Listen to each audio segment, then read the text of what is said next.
Hello. Okay, welcome to the Nielsen ratings, which is on a little bit earlier than normal. Normally we go up at 10 p.m., but tomorrow I have to get up at an excruciatingly painful time in the morning because I have a car coming to pick me up to take me to Fenny Compton, the little village in the middle of nowhere where all the sub postmasters met for the first time to discuss what was going on at the post office.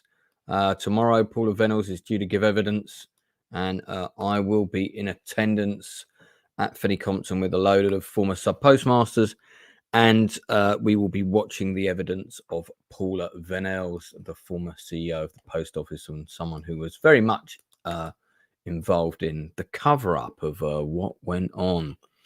The inside man is with me. How you doing, sir? I'm very well, thanks. Yourself? Yeah, I'm tired, but I'm all right. It's just been a bit of a stressful few days, but yeah. But no, I'm doing all right. Good, good. Pissing down with rain today all day. It's absolutely teeming down. Yeah, it was like, what happened? The weather was so stunning 48 Yeah. hours ago. Now it's utterly horrendous. Well, this is England. Unfortunately, it is. So, yes, indeed. Well, we're going to be talking about a few things I've watched this week and offering comment on them.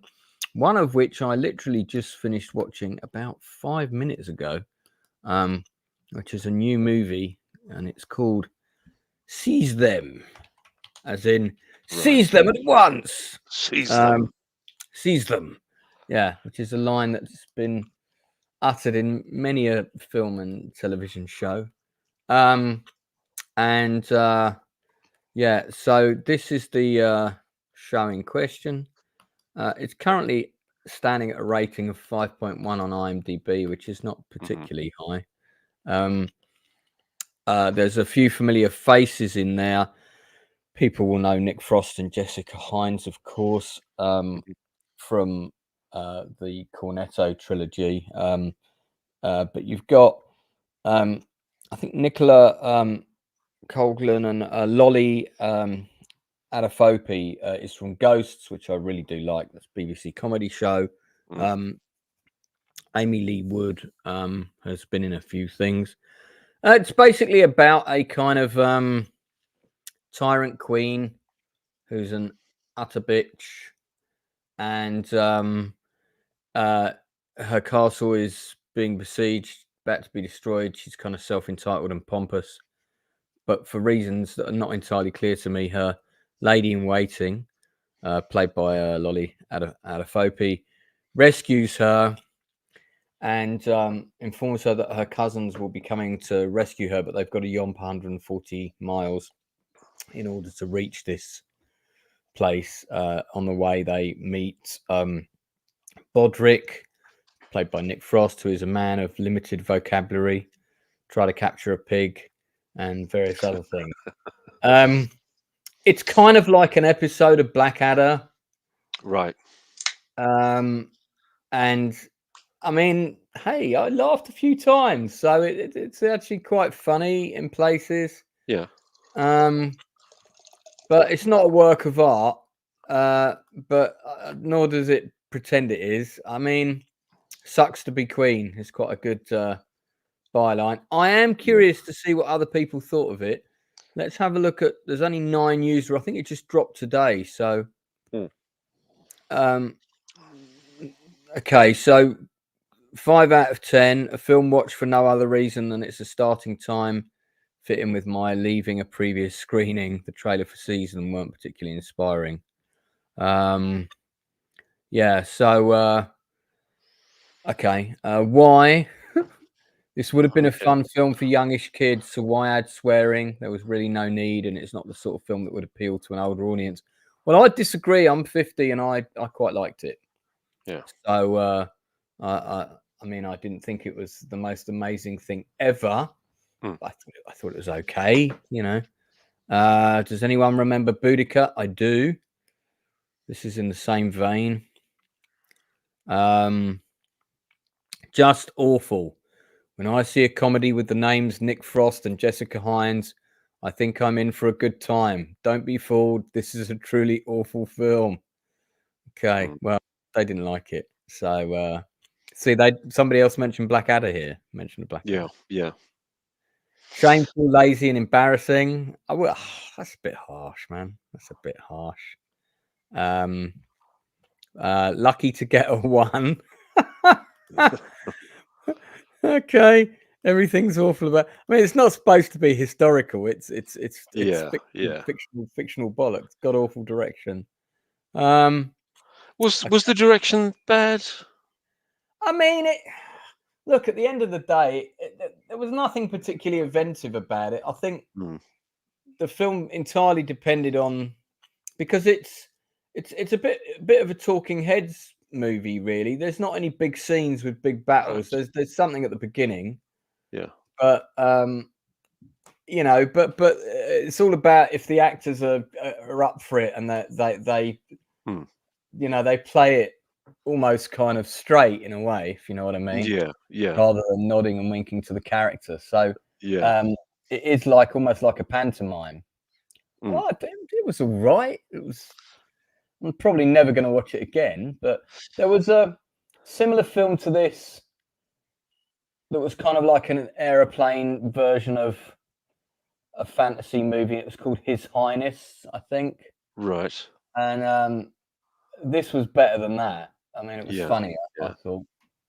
Do you know who wrote this? Andy Riley. Let's see. Directed by Curtis Val. I don't know what Andy Riley has done. He's done Veep, 4 episodes. Quite like that. Really? Right. Yeah. Okay. I quite like Veep. Yeah, very good. Year of the Rabbit, which I've never seen. The Tracy Ullman Show, which I don't watch. Yeah, Year of the Rabbit's excellent. What's Year of the Rabbit about? Year of the Rabbit is kind of set in Victorian Victorian London, and it's starring Matt Berry. Well, I love Matt Berry, but I'm also friends with Susie Wokemer as well. So right, okay, she's a friend of mine. We were moaning about dating in the modern world to each other the other night. You can probably imagine why. Funnily enough, I'm due to go for a catch up with her soon, and we both agreed that we will moan a lot when we catch up about the lack of romance. But Freddie Fox, I can kind of take or leave. He's good in some things. He would just basically plays young posh guys, doesn't he? Yeah. Matt Berry, I love though. I love Matt Berry. Yeah. I mean, it's Year of the Rabbit. I mean, I would recommend it. If you like Matt Berry, it's worth a go. Is it kind of like a sort of spoof Sherlock Holmes-ish? Yeah, it is. It's precisely meets the 39 Steps. Would that be? Yeah, that's not a bad assessment, to be honest with you. It's that's pretty accurate. So there's Annie Mitchell, who's someone else I know, who you'll probably remember was in Widows seasons 1 and 2. Yeah. So, funnily enough, when I met my birth mother was the spitting image of a younger Annie Mitchell. Oh, really? Wow. Yeah. So I look exactly like my grandfather. I don't look anything like her. Wow. Taika Waititi. So he's in it as well. Is he obliged to be in anything in 2019 with the word rabbit in the title? Yeah. Jojo Rabbit. Yeah. And also this. Yeah. But it's funny talking about this movie though. It kind of initially when you sort of described it to me, the first thing I thought was exactly as you said, Blackadder. The next thing I thought of was a movie called Gladiatress. I don't know whether you've seen that. Yeah, vaguely remember that. The girls that did Smack the Pony. Yeah. And that really is bloody awful. You know, it's absolutely shocking to think that this was made by professional filmmakers, and it's terrible. And it is one of those films that does kind of play it for laughs, and it's just not funny at all. The writing. Well, if you're going to make a comedy, I think that the number one thing is it's got to make you laugh. Yeah. I actually think making comedies is, it's probably one of the hardest things. Agreed. Look at that. There's the man from Bridge Too Far himself, Alan Armstrong, on the end. Yeah, yeah. What a great actor. Ah, love I him. loved Alan Armstrong. Loved Alan Armstrong. I mean, I wrote to Alan Armstrong one time. Probably still got his home address somewhere, Mm, and invited him to come and see a play of mine. yeah. And he did actually write back to me, and I've still got the letter somewhere. And he must have misread my handwriting, because instead of writing back "Dear Lance," he wrote back "Dear Lauren." Ah, right. So, Oh, was this your I just forgive me, I'm just trying to remember the play. this was actually, I invited him to come and see the Hillsborough play. It's my Oh, first was play. it? Oh, Yeah. right, okay. Sorry, I thought it was the other one, the one that was sort of inspired by our friends in the north. Well, funnily enough, I mentioned that in the letter, Yeah. Sticks and Stones you're talking Sticks and about. Stones, that's it. Forgive Yeah, me. I did invite him to that as well. And said, "Hi, Alan, it's Lance, not Lauren again." Uh, but yeah, he never came, sadly. Yeah, Probably working. yeah, I will yeah. check out I mean, Year of the Rabbit. That looks quite yeah, good. it's worth it. It's worth it. Its production value is very, very good. It looks pretty slick. Very offbeat. Again, kind of slightly Blackadder-ish, but in Victorian London. Um, yeah, yeah. I mean, if you're familiar with a lot of Matt Berry's stuff, things like Toast of London, which is just Yeah, it's a yeah, piece of work, that is. I love Toast of London. I like Um, it. yeah, and the other one, Snuffbox. It's funny. I actually rewatched some of Snuffbox just recently, and it's fucking weird. Well, I mean, it's got pretty consistently good reviews. Some people have Mm, rated it, like, the mm, average rating seems to be between mhm, 7 and 8. yeah, I'll definitely check it out. but I would see this movie. I'd watch this movie. You talking about the one I mentioned, Yeah, or yeah, yeah. I would. I'd see that. I'd watch that. it depends who's in the house? Yo, hey, I just watched. I've Hey. been burning through Toast of London. It's so funny. It's a good show. Yeah, Matt it is. Berry. Yeah. It is. So me and Blue Collar and everybody, we were like, let's start Tombstone an hour later. Instead of noon, we'll watch it at 1, and then we'll have like 45 minutes to get to Lance's channel. And then Lance is like, we're starting the show an hour early. So I was like, well, we're gonna be 15 minutes late then, because Tombstone is like an hour, 2 hours and That's 10 right. minutes long. I'm sorry, guys. It's unfortunately, What do you have to do tomorrow in the morning? a car is arriving to pick me up at 6:45 a.m. I'm and so sorry, Lance. hi. No, that's all right, man. You're And, going to be. I'm going to Fenny Compton, which, if you Yeah. saw the post office Right. scandal drama, is that Yeah. little village with the hall. Can you And hear I'm going to be on Sky News, are doing a special there all day. We're going to be there from 9 in the morning till 9 in the evening. Can you hear Inside Man? Is he coming through? Yes, okay? we can. Yeah, that was just your naff. I'm like, yeah, what's going on? Because like Inside Man makes me laugh so hard. I miss his insight on Tombstone. What Yeah, it is I put a virus in Gary's computer, so that if you guys keep fucking stealing him for your streams, it infects your tech, and then you can't hear You were him. invited too, okay? Yeah, stop stealing him. I told you he's mine. Well, he's a gem. I'm so sorry. I had some really bad audio problems. Saying Yeah, hello, weird. and I said, Dude. what I actually did say to you was, when I first came in, I never heard you. I said, I'm sorry for being late, and I definitely didn't fall asleep in the bath. Yeah, But I of course, assumed you fell asleep. You know? I said hello to you, and you said hello, and I heard that, and then I didn't really hear anything else. You didn't. Anyway. You weren't distracted in the bath playing Lighthouse, were you? What happened? Yeah, no, I don't know. Well, I was supposed to be coming on at the start of the stream, and I thought, right, okay, I'm gonna have a bath, have a shave. Yeah.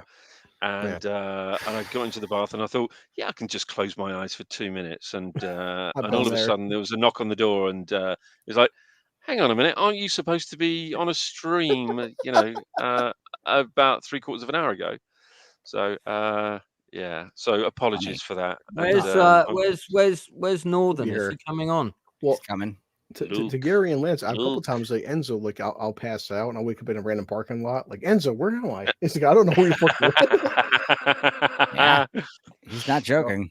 No, Lance knows. I Dude, half believe this you. bottle's gone already, man. Oh my god. Oh man, come on Yeah. now, dude. It's only Tuesday. You got to ease up on. Come It's on. 2 on. Listen, Yeah, but okay, you know, it's It's 3 p.m. Lance, you know this the saying. It's 5 o'clock somewhere. So It is 5 o'clock somewhere. Okay, well look, let's. We're gonna rock through things tonight. cool. So Yeah, are 'cause I you know- still trying I'm to end at the usual time, or are you trying to end an hour early? No. I'm gonna try and end around 11, but Inside Man's only here till 10 because he's got to get a virus infected on another stream with someone Yeah, else. yeah, gotta pick up Okay. my Hey, antibiotics. where's everybody? So let's come back to stuff I want to talk about. I want to talk about Franklin. This is a good show. Want to I recommend tried it. watching it, and all the French stuff wasn't subtitled. I was very annoyed. by Oh that, shit! Well, it's in my 50%. copy. Yeah, Yeah, it's gonna be a Yeah, copy. I was it's like- white showing up. I was like watching the first episode. I was like, I don't think Oh, they're going to be there he letting is. up on the French. So So, 50. 50% of it is in French. So I'll come back and check on it later when see if those subtitles have been updated. But yeah, the What version on I had that only had light English movies subtitles for the ends English up that parts. you recommended. Well, the subtitles came up on there. All right. well, let me just talk about it for a sec. So, for anyone who's not familiar with the history, it follows the story of Benjamin Franklin basically traveling to France during the American War of Independence, trying to cajole the French into basically blockading the coast of the Americas so that the British lose their supply line. The French Navy not got a particularly good reputation at the time. And of course, it's all set within the political courts of Paris, which is where they filmed it. They went to Paris and shot in all those big, wonderful palaces that you're always seeing on documentaries and things, or James Bond movies. There's a friend of mine in it called Daniel Mays. Excuse me there, just eating my dinner. And Danny Mays is brilliant in this. He's so great. He plays one of the sort of aristocrats that's already there. Michael Douglas is on fine form. He's a producer on the show. Clearly very invested in the role, plays it with a lot of charm. Noah Jupe plays his son. It's weird here in this poster. I think he almost looks like a puppet in this. It's bad It Photoshop. looks very or something. Photoshop, doesn't it? Yeah. It's like his head's too big for his body, and it's like there's someone's Very operating sticky him. looking. Yeah, I'm just waiting for Punch and Judy to sort of come and whack him on the head. But it's a kind of a strange. But the production design for the show, and there's some big scenes in this. There's some big scenes with lots of extras, used on real sets. Obviously, some blue screen instead of green screen and whatnot. But lots of carriages and horses and all of that kind of stuff. It's not an action show. Don't be expecting battles and that kind of thing. There's a little bit of that flashing back to America, but this is predominantly a show about social political maneuvering in a time of war. But it's just got a really good script, really good actors. I was getting quite invested in it, and it's also very funny. So yeah, I think it's a good film. You've got Eddie Marsan in the supporting cast as well. So there's quite a few big names. There's quite a few big French actors in the show. Yeah. It's a co-production with the big French. What's the big French channel called? They always have a massive stand at Cannes every year. I forget. That one, yeah, exactly. That's Danny Mays in that shot on the right. He's just finished playing Guys and Dolls at the Bridge Theatre with Marcia Wallace playing Adelaide opposite him. They made for a fantastic pairing. If you're still searching for an honest man, he will be disappointed. So yeah. So did anyone else manage to see it, or was it just me? I did I watched watch a little bit it. of it. First of all, it's 8 hour-long episodes, which is like, okay, I'll watch the first episode. And yeah, I don't know if it's Michael Douglas's age or his HPV, but his voice sounds so different now. He sounds very elderly. like raspy. It's weird. I don't know if he's doing that on purpose or if that's just how he sounds now. No, that's how he sounds. He sounded like that in Ant-Man as well. Weird. I mean, But anyway, yeah. my favorite Benjamin Franklin is in the musical 1776. That one is one of my guilty pleasures. That's like Paint Your Wagon for me as well. Those two together. They're very strange, funny musicals. And I love the guy who plays Ben Franklin in that one. He has this that's the thing. Ben Franklin was very he was a funny guy. You know, he was a thinker and a drinker. And he also, I read that I was watching how like his diet was like, he'd wake up every morning and just eat bread and cheese and beer for breakfast, you know, and Nice. go about his day, like drinking pints all day, you know. I mean, he was a cool guy. He also had gout. He had gout. He had gout. From eating Gout. eating all this rich food all the time, butter and Yeah. stuff. He didn't care. Weird. So- did so they talk what's about his this, gout in the show? Yeah, they mentioned gout that he has gout in the show. Cool. Sorry, Where Inside is this? Man, go Where on. is this? Where is this streaming? Where is this streaming? Apple. It's on that here. Yeah, it's Apple technically. Apple. Technically, That was Apple, thank you. yeah. Yeah, Apple. Yeah, that's where I definitely watched it. That's where you Apple. can legally find it. Yes, Mm. it's streaming on Apple Plus, which is where I watched it. Right. See, I think something Northern- like this is actually. I think something like this is actually quite an important show. I think and I'm surprised that something like this hasn't been done before. You know, people like Benjamin Franklin, Thomas Jefferson, Thomas Paine, those kind of people. I think, you know, if ever we require learning about, or others learning about that kind of history, those particular figures in history, I think it's now. You know, This is they're why I such recommend the important musical figures. 1776 because it's Oh, very man. historically accurate when they're singing Yes, and dancing and doing Broadway numbers. But we're not dare. talking about that right now. We're talking about this show. Don't get upset. Ah. Yeah, I still think it's a pretty decent show. I mean, I think the episodes could have always been trimmed to maybe 15 minutes each instead of an hour. But Have you seen the whole thing? Are very strong. No. Northern, how no. many episodes of it have you seen? Thought up to now, because I'm trying to watch No. other things like House of Dragon and that as well. So yeah. I've seen 6 to date. So Is 8 the last episode or is there more to come? no. It's a one. I believe the Okay. idea is one season. It's all released at once. in and out. Yeah. All right. So That's good. I have seen the John Adams TV series with Paul Giamatti playing him. Yeah, that's good. But I did like Eddie Marsan as Adams in this because they were quite adversarial, the two characters. Yeah, Michael Douglas is 77 years old, so not surprising his voice has got a bit raspy, really. Leroy's in the chat saying 8 is the last episode. Cool. Yeah. So so I recommend it. I mean, from what I've seen of it so far, give it like a solid 7.5 out of 10. What would you give 1776 the musical out of 10? Oh, a 9. I love it. It's so corny and silly and old timey Hollywood. When did that come But also, out? yeah, Brent, I think 1976. I think it was like 100-year, 200-year anniversary. But what's cool about it is like Ben Franklin in that one is just very he's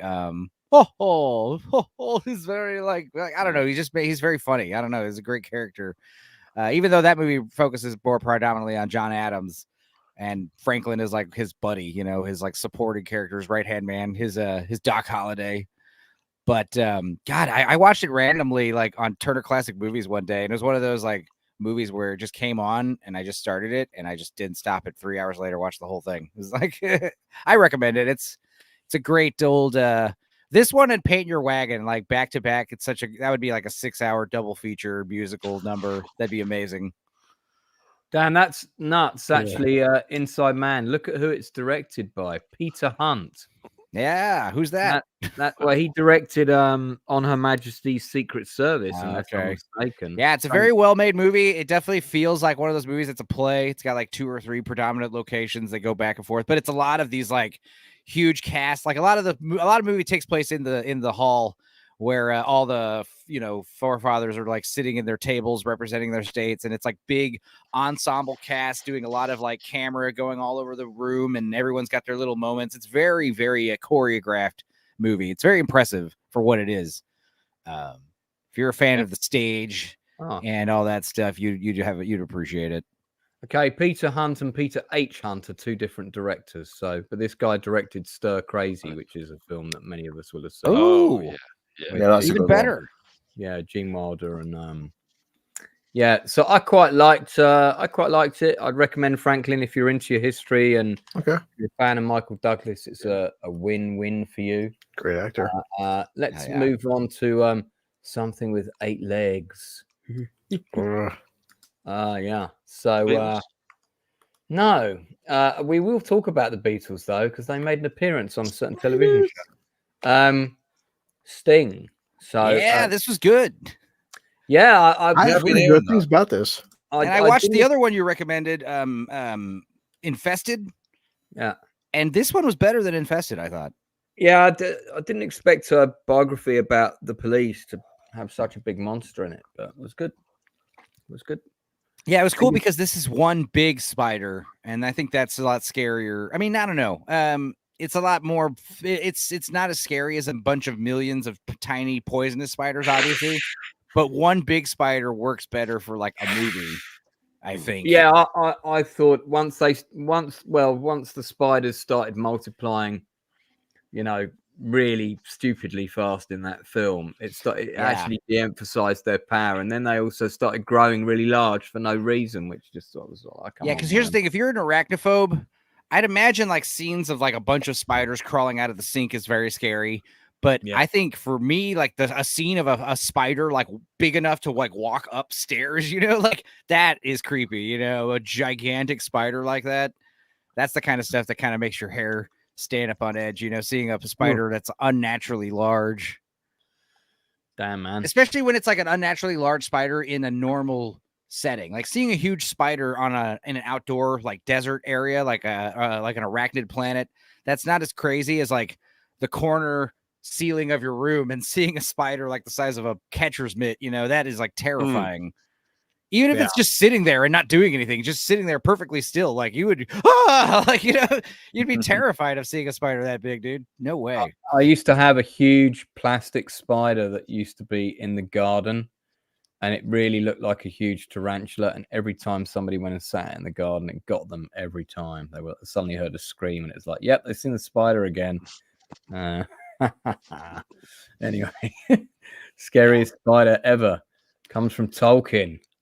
Was a pretty good. Who else has seen Sting? Anyone? No, I've been hearing good things though. I think Ghost and the Craig recommended it as well. I thought the movie was I was like, it's called Sting, but spiders don't sting you; they bite you. But it's the spider's named after Sting, the Hobbit's sword from Tolkien from Lord of the Rings. Yeah, or like, okay, that's cool. Or your favorite singer from the Police, you choose. Mm-hmm. Okay, so what would you give it out of 10, Stepenzo? Solid 6.5, 7. Yeah, I'd say the same. So enjoyable 6.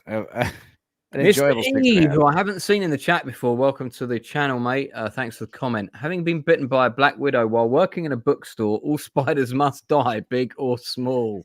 What's cool about black widow spiders? I used to have them all over my backyard in El Paso. They're everywhere, and we would like throw June bugs in their webs. Their webs are so strong. You can tell if there's a black widow spider because there's no structure to it. It's like totally random. And if you run your hand through it, you'll hear it like breaking. It's such a strong fiber. But black widow spiders, they have a venom that's more poisonous than rattlesnake venom, but they only give you like a half of a drop of venom in a bite.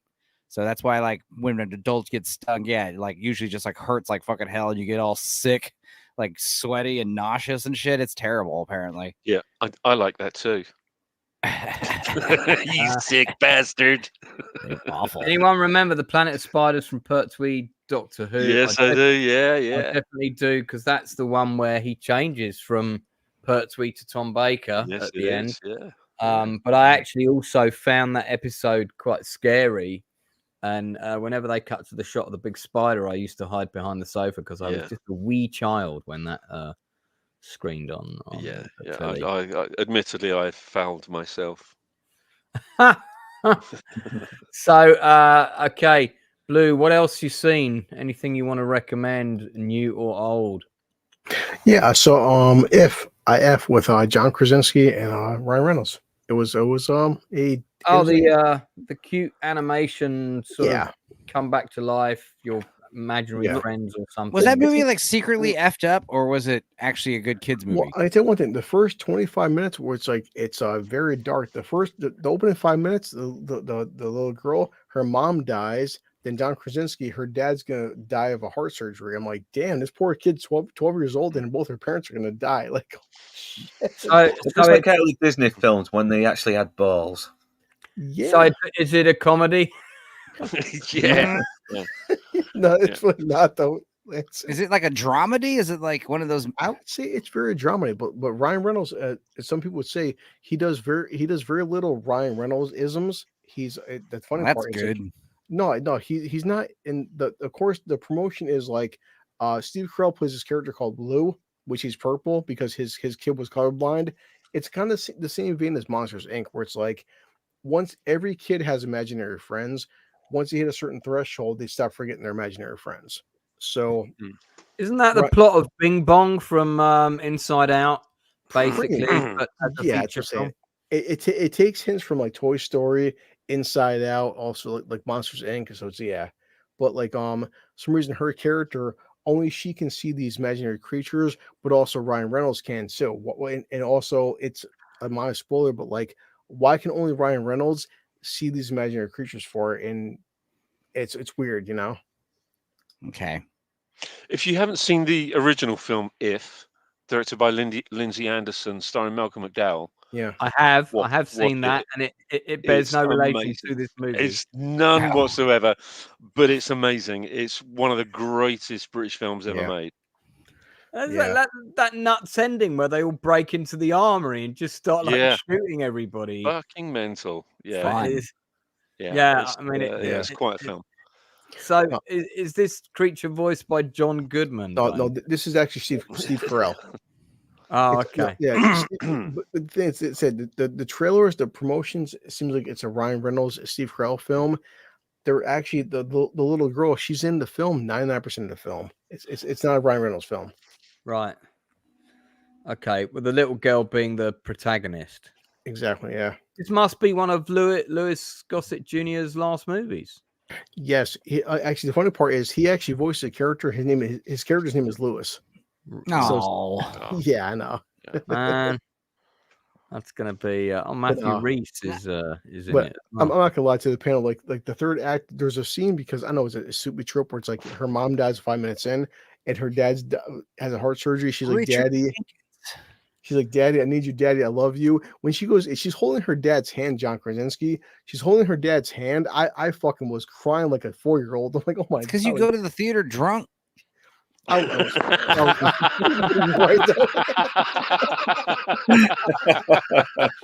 Interesting observation. You're a grown man alone in a theater crying to a children's movie. That's so hilarious. Experience. What are you saying, Enzo? Dude, I heard there's a handicapped person next to me. Like, oh my god, this movie's awesome. She's clapping. You gotta do like the discreet cry where like a couple tears come out of your eyes and you don't react, and then at one moment you just kind of wipe everything off, and then you just kind of go on, Because everyone knows this, that we're so sick and tired of John Krasinski is a great father. He's a strong male character, and like his daughter loves her dad. It's all she has love. She's like, Daddy, I need you. And I'm like, I just fucking lost it because imagine a 12-year-old girl where like her dad is her life, and it's like, and Ryan Reynolds' character and Steve Carell, they show her the different world outside of just her dad dying of a heart surgery. It's said it's spoilers. Yeah, but it's in the opening 5 minutes. I said this poor little girl has got a pretty shitty life. Like, so just like Up. If and Up, they both get you really hard in the beginning. 100%. The first 20 minutes, I'm like, damn, this is a depressing ass movie. Holy shit! Wow. Okay. But is it any good? Would you recommend it? Honestly, yes, I would. I mean, well, I would recommend to people that if you're a dad, this movie will be good for you. If you're not a dad, it won't probably do much for you. It's definitely a film for dads. Oh, okay. Well, I'm not a dad, so I guess that's me Yeah. out. So I won't be. I'm not saying you couldn't get enough out of it, Lance, but like you and everyone on the panel, remember films you watch when you're 10 years old, the films you watch when you're 40. It's just like said, this film, watching this film as a dad has a different kind of effect versus being a kid. So I watched From Dusk Till Dawn in the theater when I was 10 years old. Yeah, we know. I know. That was your mum. That explains a lot. What it was like when I was 10. Yeah. I can trump that. I can beat that. I watched Black Christmas twice at the drive-in movie theater. At the drive-in movie theater when I was 8. Hell yeah, that's badass. How hot was Margaret Kidder in that fucking Margaret Kidder getting those obscene phone calls? Yeah. I want to say, like the main character, she's 12 years old. This is a film designated for kids that are middle school and high school. This is not it's like Despicable Me. You know, it's not a children's movie. It's mid children. It's more family film. 100%. Yeah. Okay. I just want to say Richard Jenkins is one of the finest actors. I love how we know his name now. He used to just be that face that most people recognize, but now he's got name recognition. I've followed his career since Stealing Home with did with Jodie Foster. He played her dad. I knew Richard Jenkins' name growing up, but I'll say that Ryan Reynolds for being a film that's promoted towards Ryan Reynolds. He's not in the film as much as you may think. Said the small child, she's Awkwafina. Yeah. Why does Awkwafina keep getting voice work? Well, the good thing is she has 5 lines in the film. She sounds like a talking ashtray. But she's in the film for 45 seconds, so you won't notice her being in the film. There's a lot of big names in this. Louis Gossett. Yeah. Oh man! Jesus Christ! Was this before he died as well? I say one thing. So he didn't make it after he died, did he? I mean, you know. Yeah, but I said did he? I thought I could do it after they died. John Krasinski, he loved Matt Damon. Matt Damon. It's easy to get an all-star cast when it's voice work, you know, because everyone just needs to come hang out in the studio. Like guys, Christopher Maloney. I love Christopher Maloney. George Clooney. Jesus. John Krasinski, like the opening 5 minutes is a little girl, her dad, her mom dies of cancer. 4 minutes into the film, and I'm like, God damn, this is dark. All right, Christ. We get it. Is this the mum dying of cancer scene? No. Damn. But Ryan Reynolds actually plays a very serious role, which from him, he's less Ryan than his other films. Which, and more Reynolds. It's pretty much a film about mental health, isn't it? To some degree.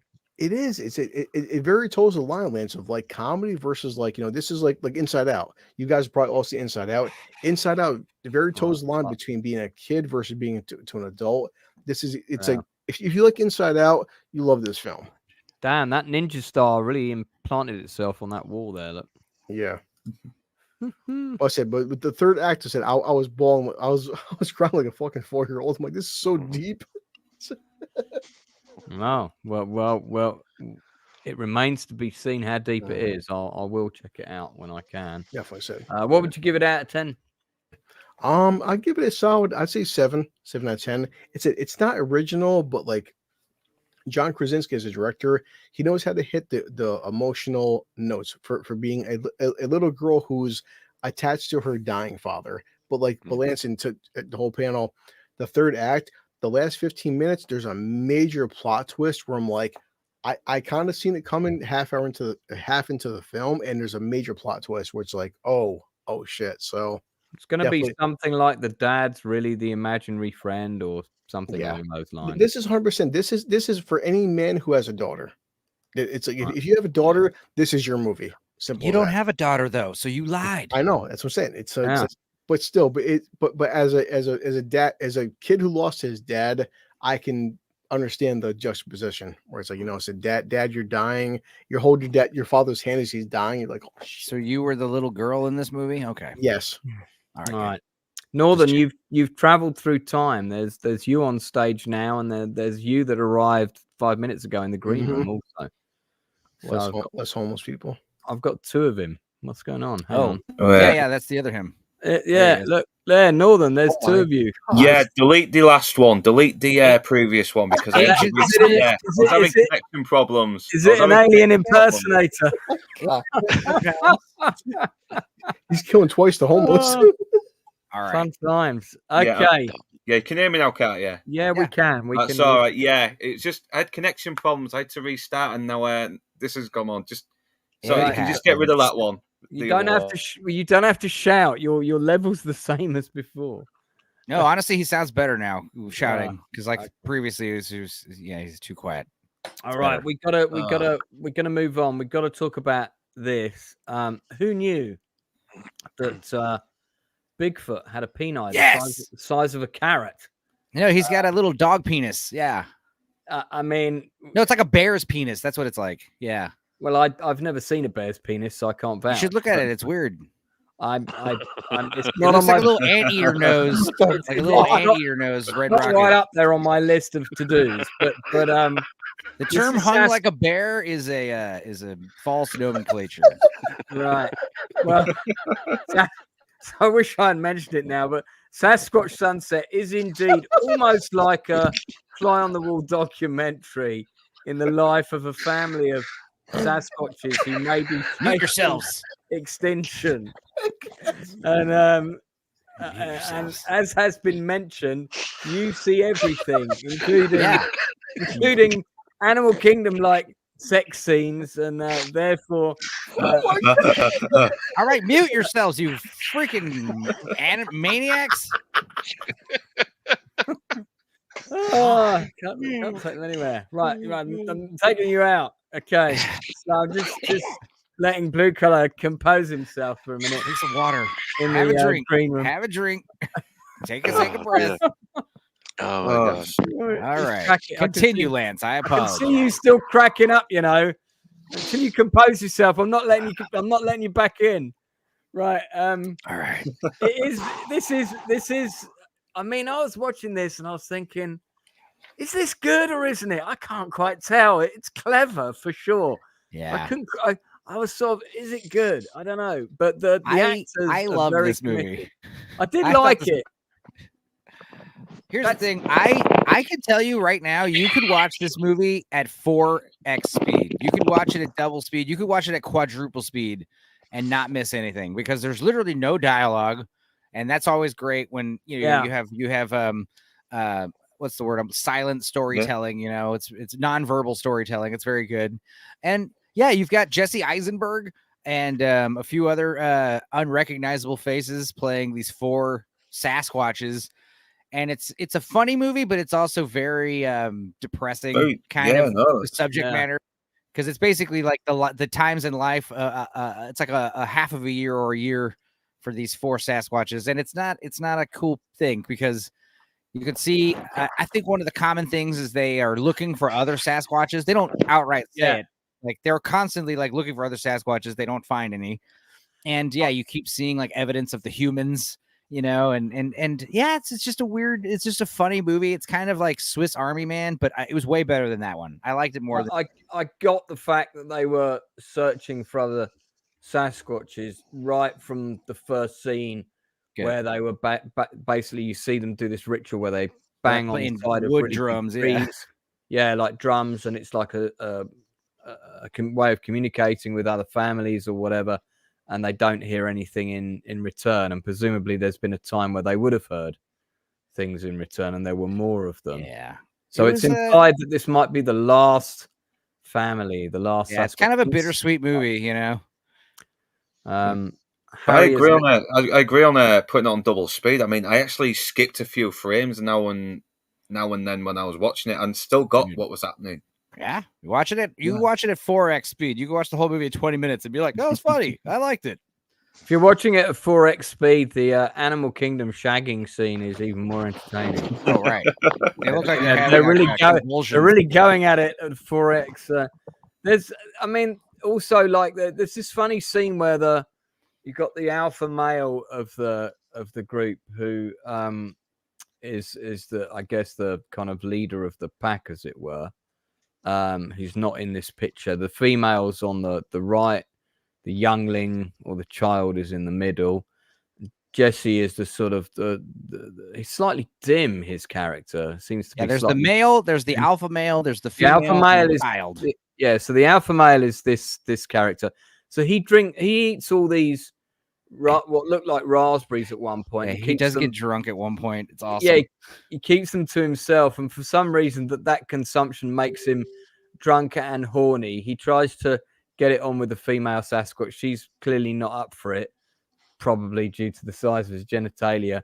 So he goes wandering off into the woods, comes across a female mountain lion, and communicates to it with his hands that he's up for sex, and goes. That's another thing I really liked about the movie is there's random like actual real animals like peppered throughout the whole movie. Yeah, like there'll just be like a random funny scene, and then there's like a skunk or something just like on set next to the actor. It's great. It's great. This shot comes at a very funny moment. Yeah. They cut to this shot to show these two watching the other two making out. And it's like their expressions are like, what? What are they doing? What are they doing? Yeah. I mean, it's like, well, there they go at it again. You know, I guess we just sit here and wait for them to finish. It's like, that's probably like the 100th time they've watched them do it, you know? Isn't this a well-known location on the Appalachia Trail? I'm sure it's somewhere in Yosemite Park or wherever the hell, you know, I have no idea. I'm sure. That is the other thing. It's all filmed in real woods.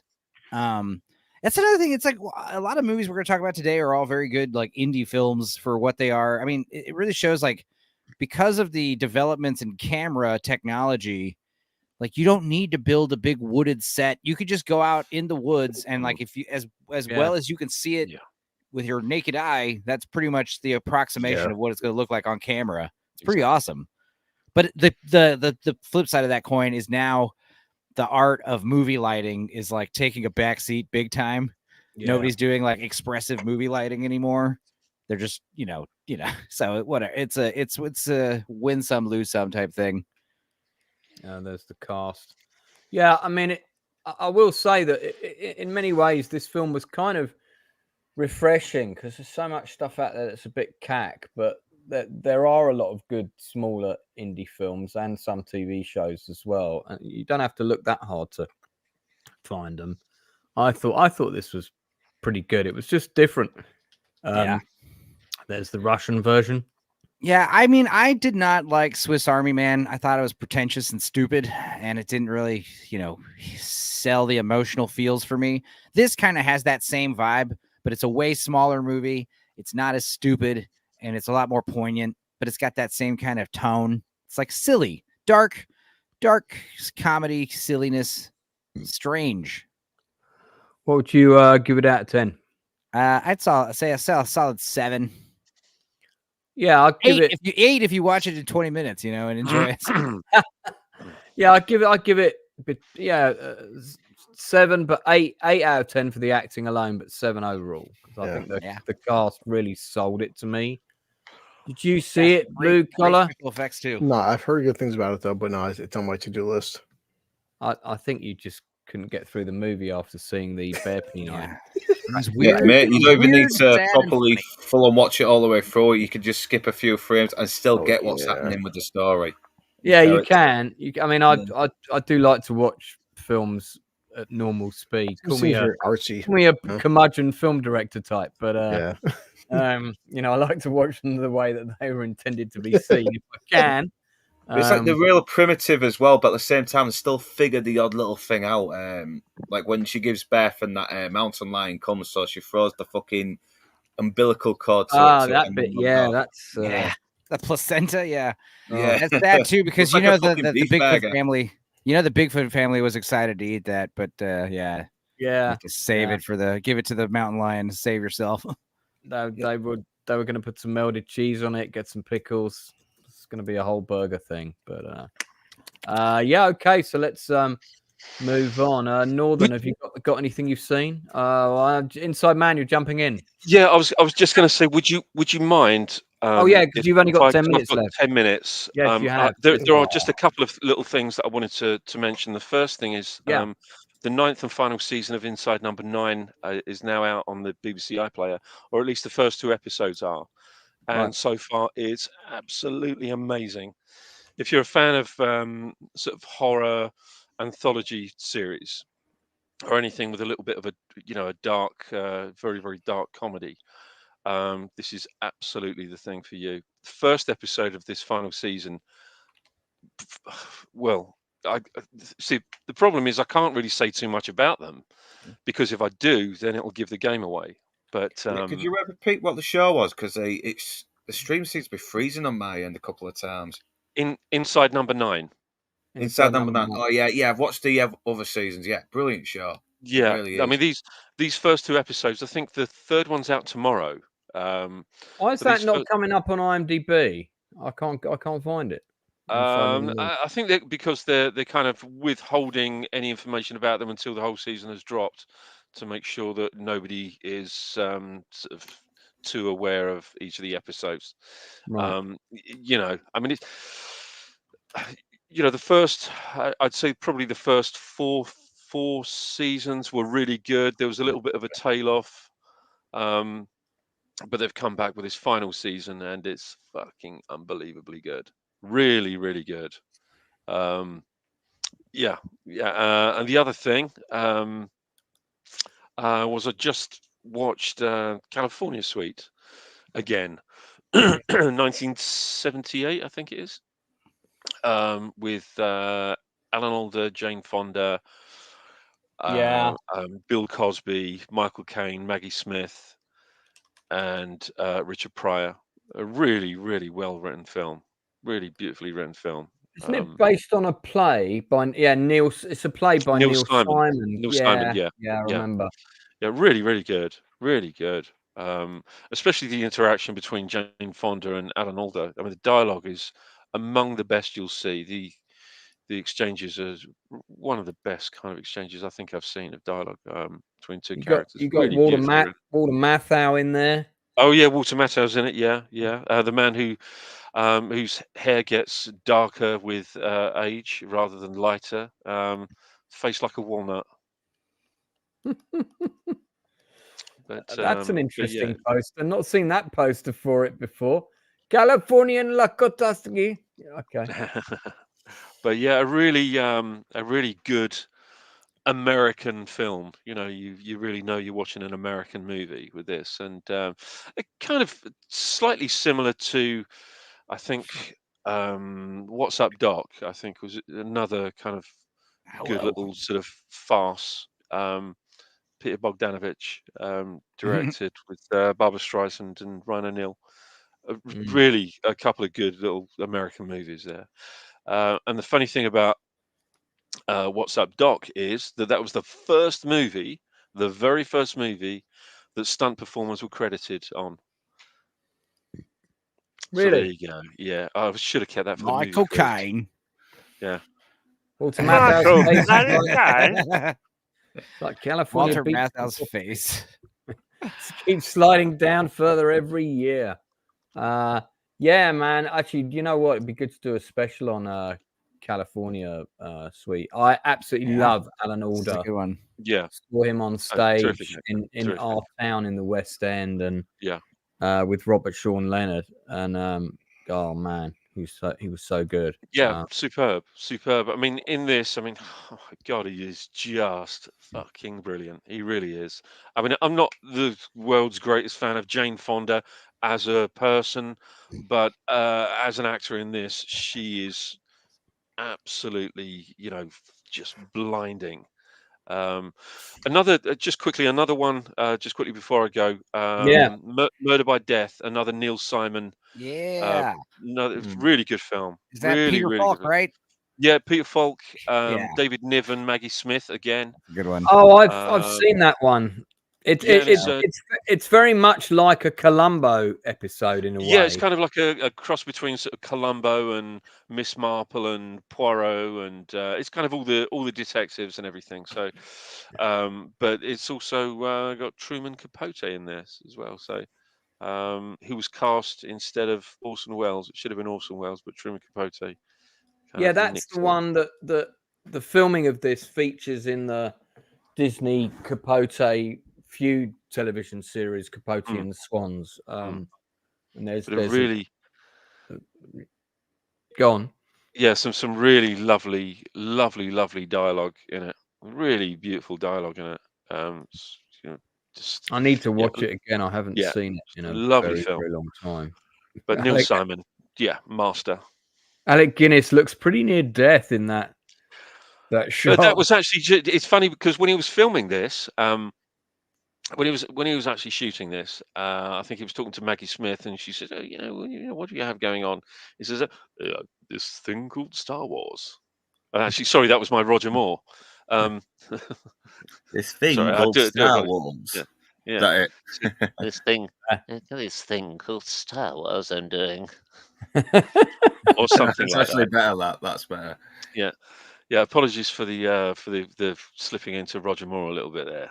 I've been working on this thing called Star Wars, and if it's a big hit, my bank balance will excel like none has ever seen.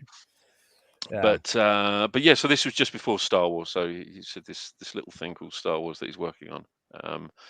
But if nobody's seen anything of Neil Simon's that's been adapted for screen, then you've got to see them. They're so good. The and Odd so Couple. I mean, written. Yeah. Odd Couple's so good. That's more Walter Matthau. Yeah, Brighton Beach Memoirs is pretty good as well. There's Truman Capote. Yeah, the real guy. The real deal. Love it. Yeah. Well, Inside Man, I'm going to see you again on Sunday at 8 o'clock. Indeed. Where we will be discussing two things, Reband of Brothers, the original pilot, which was shelved and reshot. We'll be talking about that in some detail. Mm-hmm. And we'll be talking about the cancelled episode 4 that was pulled from the schedule. We won't be quoting from the script because legal precedents have been put upon us not to do that. So annoying. But we will be talking about it in detail. Yeah.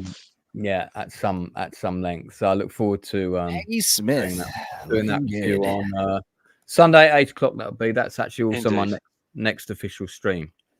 Indeed. And just quickly before we go, Maggie Smith in California Suite does actually show a little bit of nipple. So if anyone's interested. Yeah. So just in case that's a priority for you, when you've got I mean, from watching Harry Potter, you feel you need to know this.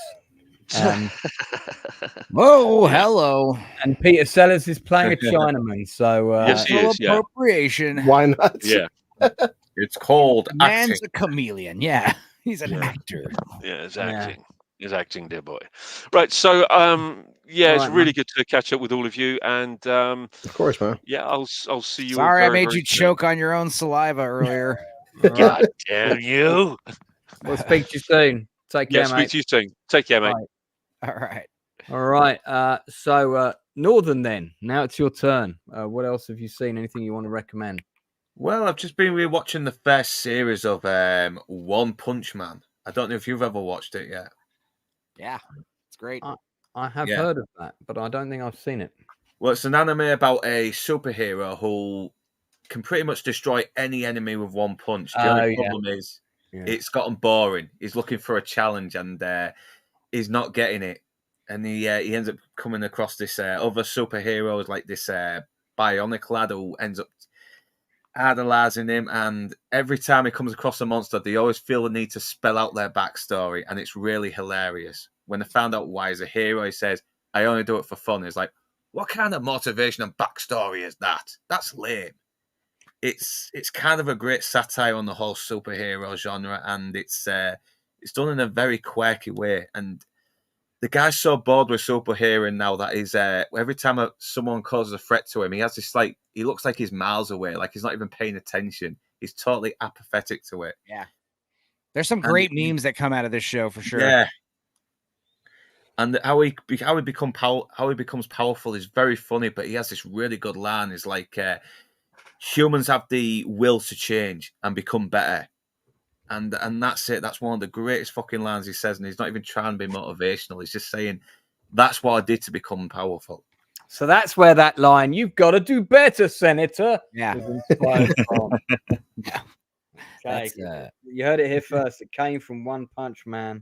Well, it's very good show in the sense that, like, it's almost the point of like, what if Superman? What if he was bored?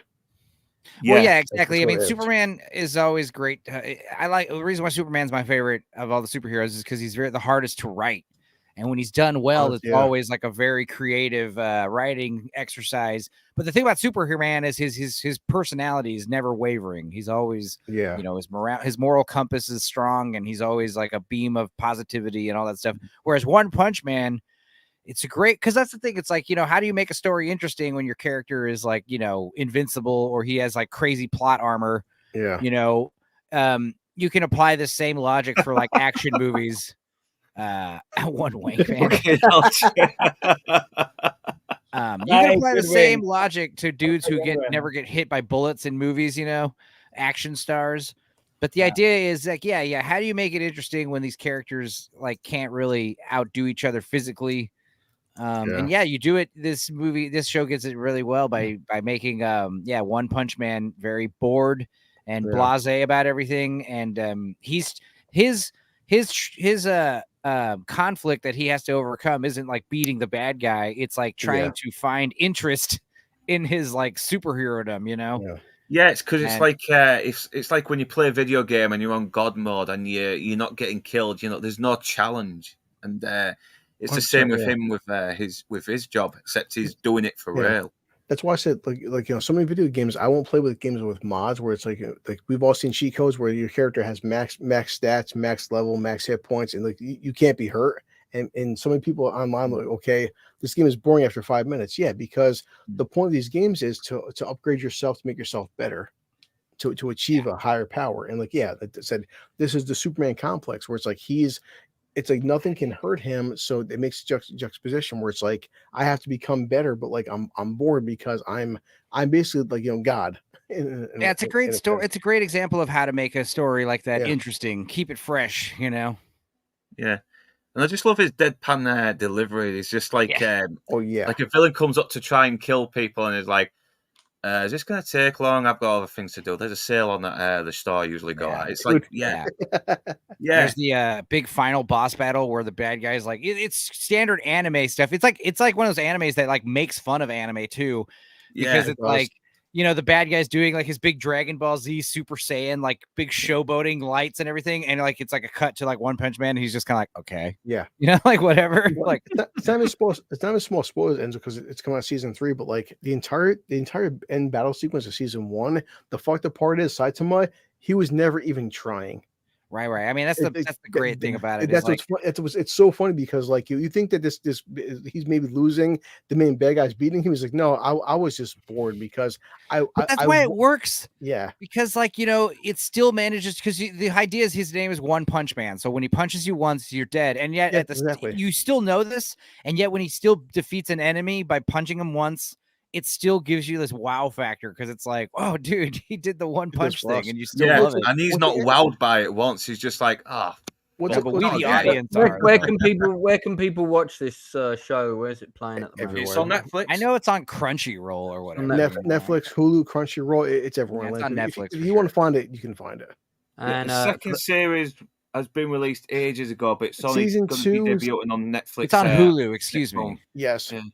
Those people who've seen Flesh Gordon, you'll know that's a Penosaurus in that shot. Yeah. Okay. Yeah. So, what would you guys give it out of 10? First season, I'd say 9 out of 10. Second season, I'd give 7 or 8. I agree, Enzo. Yeah. Yeah, Okay. I think that I call it down because I think it goes down a little bit when you start seeing the other superheroes. It's still fun, but I'm just so more invested in One Punch Man himself, though. That let me guess. This woman on screen, is she like Double Fist Woman or something? What's her name? I think she's on the second season, but I've not watched that yet. Though there was a very attractive mosquito woman, though. An attractive mosquito woman. She's got the body of an attractive woman, but she uses like all these mosquitoes to suck the blood off people. Then she feeds off them, and then she tosses them away when they're no longer useful. Luke knows this. Damn, man, you hang out with some weird women, man. Superman is pissed off by a mosquito. One mosquito, he's like, oh. You can't kill That's it. how he meets Genos as well. It's just him trying to swat a fucking fly that won't die, and it's just an hilarious encounter. Why does this kid on the left have like? Yeah, a he's chin? got balls on his chin. Yeah, Yeah, that's his origin. That's how he first becomes a superhero. He saves this. Lance, The yes, crab's he- after he a has- random he kid has with balls on a his big chin. chin for some reason. Hang on. Are you telling me his actual plot line is that he's got balls on his chin? Yes. No. This is a kid that he helps. He's One Punch Man is the Yeah, guy he saves saving the ball kid. kid face. Yeah, okay, but I'm asking, why has the kid got a face like a toilet seat? What's going on? It's just a Because random why joke. not? That's it. He has testicles on his chin, but the point is, this lobster guy is going to beat up this kid Yeah, because of that, and because the kid played the Saitama prank. He drew saves him. nipples on the crab guy. That's why, and he Oh wants my revenge God. on the kid for it. It's just it's a little joke as well. He wants to kill Well, him for it. Japanese humor is an acquired taste. Okay, Yes, it is. Yeah. I It is feel funny. like It's a funny show. It really is. I feel I do need to watch it, but I'm not sure how high on the it's definitely priority worth a list. watch. The first It season. is. It's Fun. so Alright. fucking fun. It's very smart satire. I remember as well. when I first saw it, like it had already been memed heavily, and I finally checked it out, and I was like, I get it. I get the hype now. I understand why everyone's memeing on this show. It's good. Depends though. What else you watched? What else? All right, I watched 2 really good movies, recent movies. I'm going to talk about one briefly because I don't want to spoil anything. But the first one is a little indie film. It's recent. It was very low budget, very kind of slow burn. It's called New Life. Oh God. And all I want to tell you about is it's unfortunately it's not anywhere free right now. You can get it on a bunch of platforms, but it's out there. But also I imagine it'll drop on some Netflix or something soon. I wouldn't be surprised. But it's called New Life, and all I want to tell you is it's about a woman on the run, and she's being chased by government agencies. Don't show any of these screenshots. I'm serious. Don't show any of these screenshots because I don't want to spoil anything. It's one of these movies you should totally go in blind. Don't show any of those. Yeah, don't go through the stuff. Still, just keep it on the poster. This is the posters.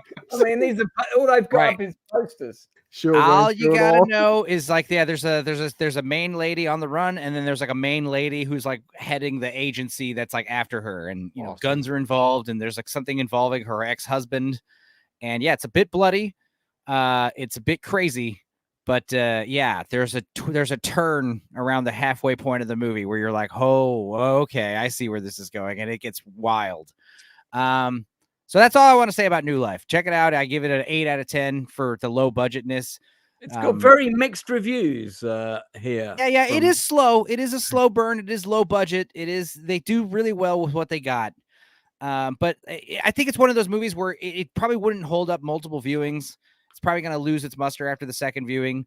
And it's definitely not going to be, it's not a great movie because if I spoil it and you know that going in, I think it will lose some appeal. Because if you go in not knowing what the hell it's about, it's really awesome. Okay. What's the second film you've seen? Is it The Adventures of Young Testin? No. Oh no. And I promise Jay, I'm not trolling anybody when I say New Life is good. I just want you guys to watch it. I want you guys to have the same experience watching it when I did. Yeah, I've seen the first 20 minutes of it.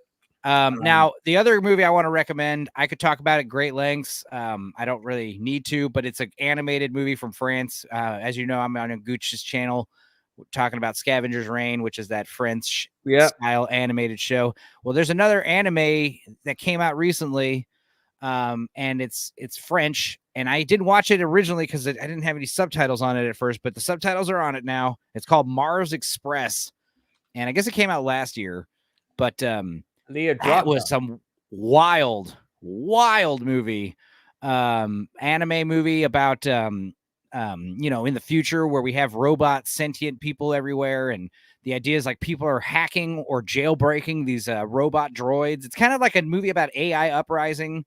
Mars Express, it's the satellite, the ship that takes you from Earth to Mars. Just really amazing concept art, really awesome like future world building.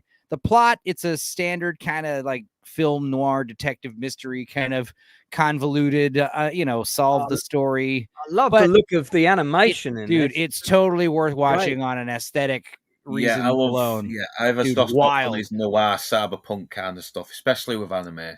But they also have like the tech they have like showcased, like everything is like, this is one of those animated movies.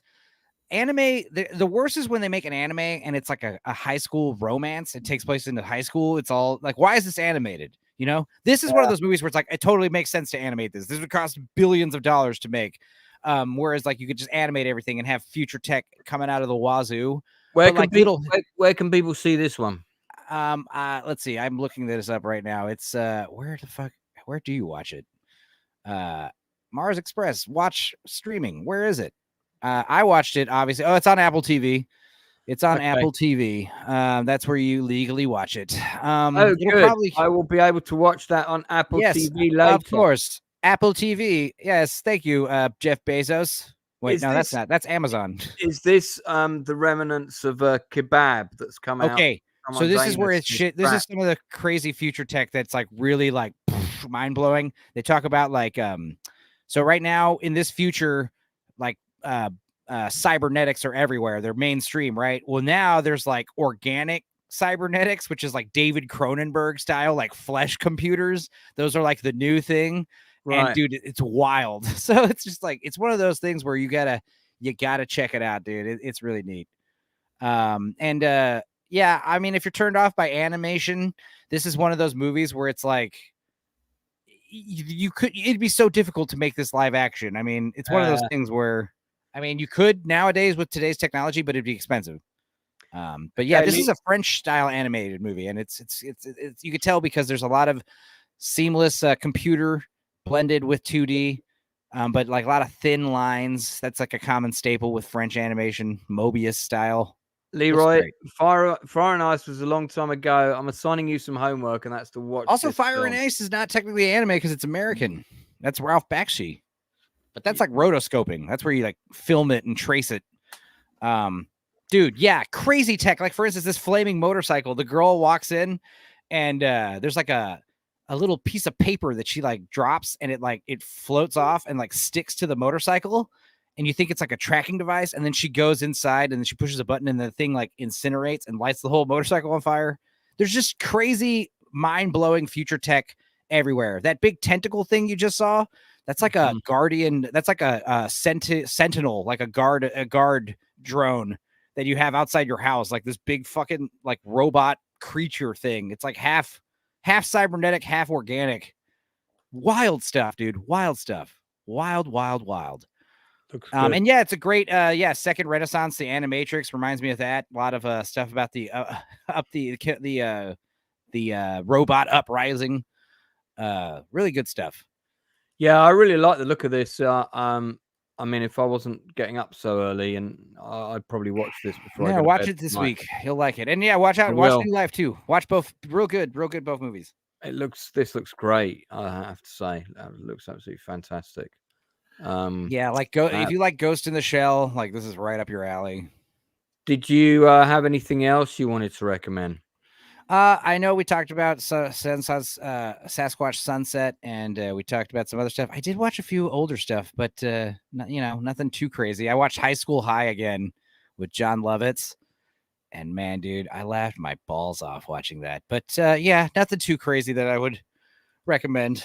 What year did that come out? I don't know if I've High School High was like 96, I think. That was fun. It was making fun of all those high school movies. Yeah. Stand and Deliver and 187 and Dangerous Minds. It's so silly. And it's one of those things where like I think I've learned as I've gotten older, I find those goofy spoof movies funnier than I did when I was a kid, because they're so silly.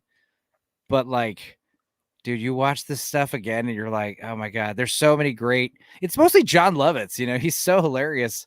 There's the part where he's like trying to give the kid his standard, like, you can do better than this, you got potential. You got potential, son. You just need to apply yourself. But he's giving him this like speech at a strip club.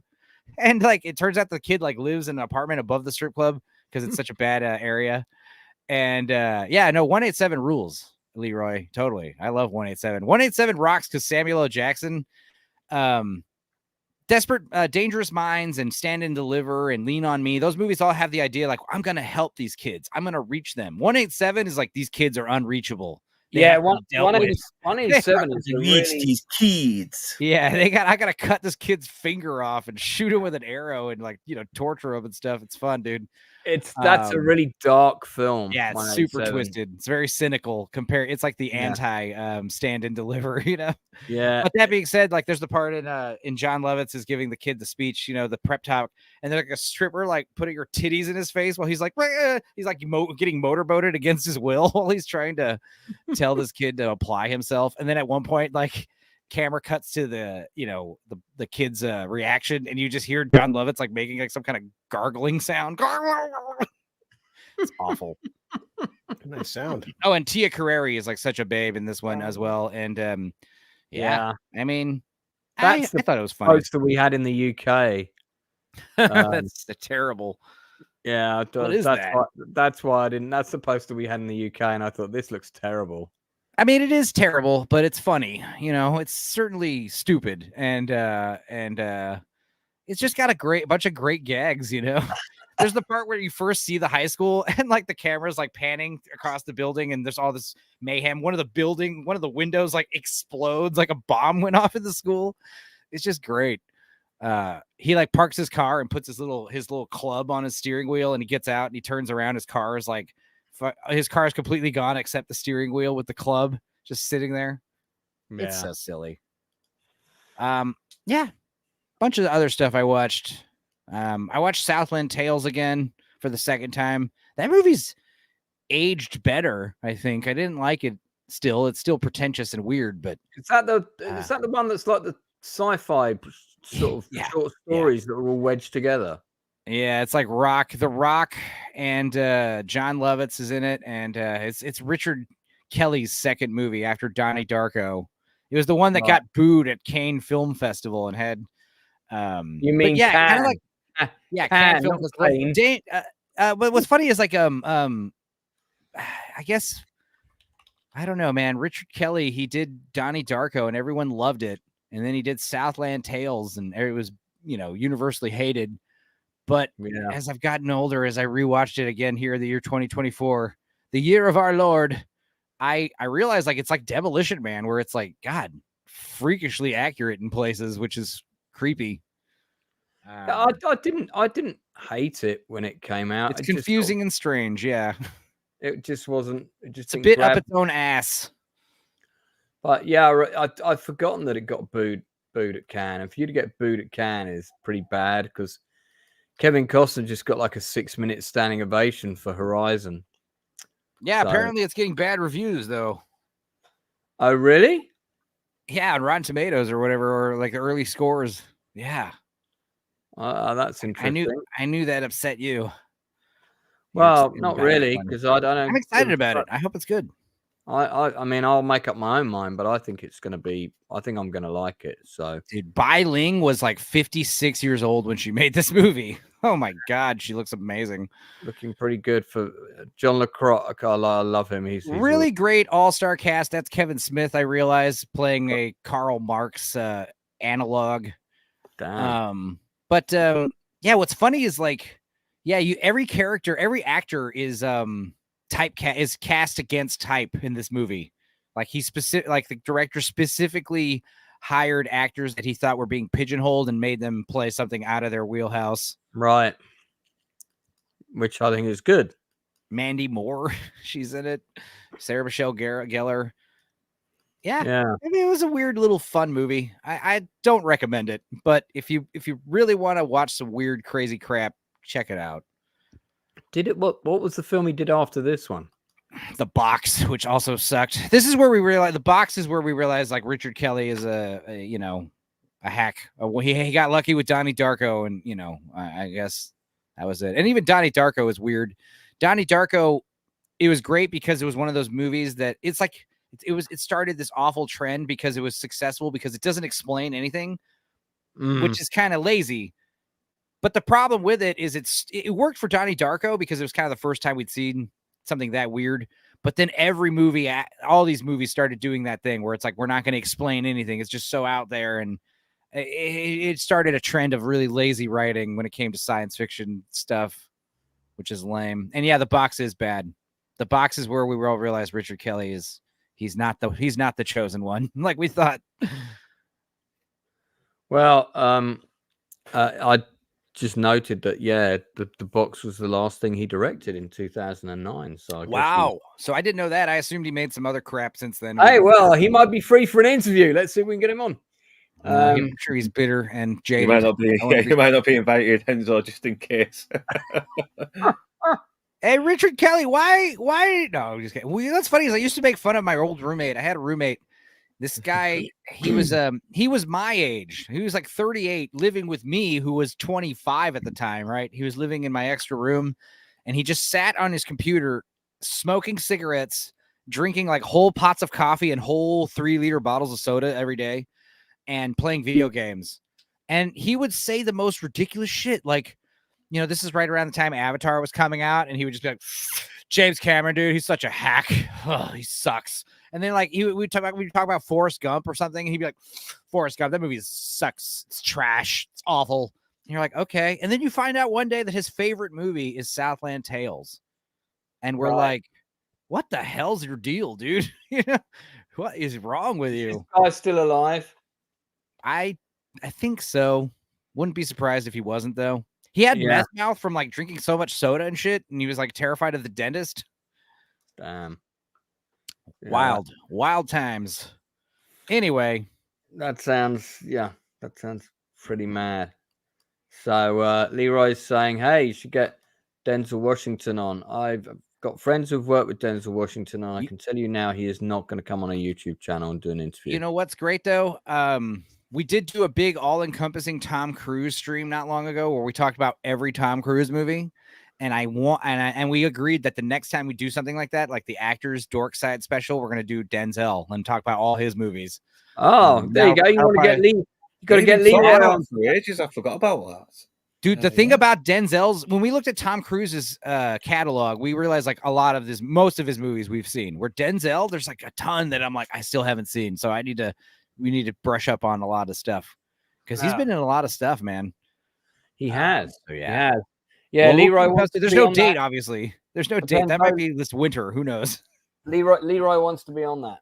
Getting his name in now. So I think my favorite Denzel is Training Day. Obviously, my favorite is Crimson Tide because it's got Denzel and Hackman, and Hackman's my favorite actor of all time. I think he's great in Flight. Yeah. Hurricane as well. Don't forget the Hurricane. That is such a good one. That. Yeah. I think that was my first actual Denzel Washington experience, and I thought Denzel has been in some bad films, but Denzel himself, he's never gave a bad performance. He's just been in some bad films. Yeah. Drew Gordon. Yeah, I like all the Hughes brothers movies, man. From Hell, Dead Presidents, Book of Eli, Menace to Society. They're all badass. Those movies are great. I have not seen Menace to Society in 20 years. I need to rewatch that again. That was a pretty good one. That was like, again, like you know how 187 is like the dark version of Stand and Deliver? Well, what Menace to Society was like the dark version of Boys in the Hood. Boys in the Hood had this like positive. Yeah, that was much more nihilistic. Menace to Society was like, nah, dude, this shit's it's all. Boys in the Hood still had a bit of hope at the end, didn't like? Menace to Society is just over the top. Well, my friend Jason Flemyng was in From Hell. So he worked. Yeah, From Hell rules, man. The Hughes brothers, and he said he had a really good time on. I think Alan Moore gets more credit for From Hell being so good, though. You know. Indeed. Well, it's based on his graphic novel, isn't it? Mm-hmm. Yeah. So, but that was a great little conspiracy of who Jack the Ripper was and why he was killing those hookers. You know, it's a government conspiracy. It's like, of course it is. Well, on that subject, actually, I could recommend an older 2-part TV miniseries special that came out. I think it came out around, I want to say like 19. I think I was going to say 92, but no, it was 1988.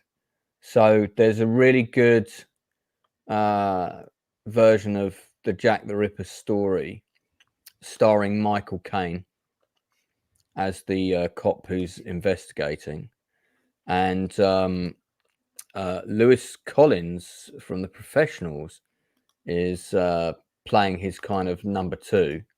There's a whole host of well-known English actors in it. There's Gary Love back there on the right, who was in Grange Hill, who's now producer director. Richard Morant there. Paddy Considine, I mean. Yeah. There's Lewis Collins on the right, Michael Caine on the left. So, and because it's long been thought that it was a surgeon who was connected to or a distant member of the royal family. That's one of the sort of working theories when they're trying to find out who's behind it. That's the late Michael Gothard, who was in For Your Eyes Only. But this is a really good. It's worth seeing. It's a really good. I've actually got it. Believe it or not, I've actually got it on VHS. And Armand Asante, who I think was in Young Sherlock Holmes. I think he was. Was it? I think he was in it. Yeah, it's good. It's good. It's a good version. But George Sweeney, yeah. The movie where Malcolm McDowell is chasing what's his name? Oh God, Time After Time. That's a great film. Yeah, H.G. Wells goes back in time to chase Jack the Ripper in 1970s New York. Yeah, that's awesome. A really good movie, actually. Yeah, and God, what is his name? Who plays Jack the Ripper? I know David Warner. David Warner, Jack the Ripper. David Warner, fantastic. Yeah, absolute legend. David Warner. He's one of those actors that seems to have a sense of humor as well. He's always funny whenever I see him in somewhere. Yeah, I really like I like the poster for Time After Time. Yeah. And I remember when this came out. Read that? I can't read it. Imagine a scientific genius named H.G. Wells stalks a criminal genius named Jack the Ripper across time itself in the most ingenious thriller of our time. That's going to be one of the longest log lines on a poster ever. And Mary Steenburgen's on it as well. Yeah, it was set in San Francisco. That's San Francisco. Right. There you go. Yeah, right. Yeah. But it's a really good film if you haven't seen it. That'd be a good one to do a retro review of. That's that's a fun watch along. I'd be down. Yeah. Malcolm McDowell still alive and kicking. All the great Jack the Ripper movies. There's a few of them, I'm sure. We seem to be doing a Jack the Ripper niche special tonight. Oh wow, look at those prices. Hell yeah, dude. 30 cents for a hot pie. Yeah, 55 cents for a shake. Look at that. Well, how much does that Big Mac? A Big Mac is 93 cents. Yeah. 95 cents. 95. Quarter pounder with cheese. Oh, damn. And I bet you they're real food. It's not like processed crap or not as processed. Yeah. Probably back when McDonald's actually tasted quite good. Styrofoam containers. Oh. Yeah, because that's right. Because he goes to, there's sort of a funny scene in a McDonald's where he goes in to order some food. Do you remember? That's what that scene is. Malcolm McDowell's really good in this as well. Actually, it's one of it's a really different character for him. Right. He would normally play like this Jack the Ripper type guy, Yeah, not a different character for David Warner. He's played several people like this who appropriately. Oh yeah, David Warner's the greatest good guy and a bad guy. I think he's equally good. Mary Steenburgen. Yeah, she's so young there. Yeah. So there's various victims and so forth. There he is, getting a slap. Naughty boy. Naughty Jack the Ripper. So if you want a Jack the Ripper movie, you've got Time After Time, Jack the Ripper, and From Hell to choose from. From Hell rules. One so Jack the Ripper. Do a Jack the Ripper marathon. Sure. Fun time.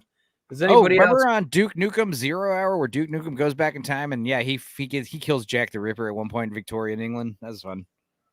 So before we start to wrap up, I will give people a chance to mention anything else they've forgotten. Even though I'm generally not interested in harping on about negative shit. I have to talk about this briefly. I mean, it can go to various sources, but this one will do. Now, I have been a big Doctor Who fan for quite a long time. Oh boy. Jesus. Have been a big doctor. And I like the TV show Sex Education. That'd be a good one to do, chew the fat on sometime. And I like Nakuti Gatwa as well. Or Nashuti. Shuti. It's pronounced Nashuti. Yeah, sorry, Gatwa. I like him as an actor. Actually thought he was a good choice for Doctor Who. I got about 20 minutes into the first episode. Same. That was all I could handle. So Same. I skipped and I watched the last 5 minutes. Thought, okay, well, maybe the second episode will be better. I watched about the same amount of the second episode. It just was like, and then the third episode, oh, no. I mean, one of the things I want to mention is that I have a big issue with is that people that are either connected to the show or are pushing the show and saying it's great are making very, very blasé statements that are aimed Surface level. that are aimed at gaslighting certain sections of the fan base. And all I would say to them is, if you reverse that sentence and apply it to your own demographic, would that be acceptable language for somebody to talk about that demographic in an article or a press statement or whatever? Would you find that language acceptable? And I mean, if you ask yourself that question, the answer is going to be no. So I don't find it acceptable that kind of fans are being spoken to in this way and spoken for. You know, I love it when they like say, "Hey guys, listen, the fans have spoken. They love the new Doctor Who, and if you don't like it, then you're one of the odd men out. We don't need you." It's like, you're lying. The vast majority of people find this shit cringe and boring. And the other thing is, I don't really care about Doctor Who being a flamboyantly gay black man. That's fine, really, because Doctor Who can be anyone. The problem is, and I mean, let's face it, he's been pretty camp before. You know, if it came out that he was gay all along, we'd all be like, yeah, that kind of fits actually, because he never slept with any of his assistants. So, you know. Yeah, I'm American, see, so like I have like passing knowledge in Doctor Who in general. And it was fun, like watching that David Tennant special. I watched that and watched the whole thing. It was insanely bad. It was like cringe. We dissected the whole thing. We broke it out. We broke it down. It was insane. It was an event. And it was like one of the first times I had watched like a whole Doctor Who special and cared. And then I watched the second episode and didn't really care. It wasn't that bad. It wasn't that good either. It was just forgetful.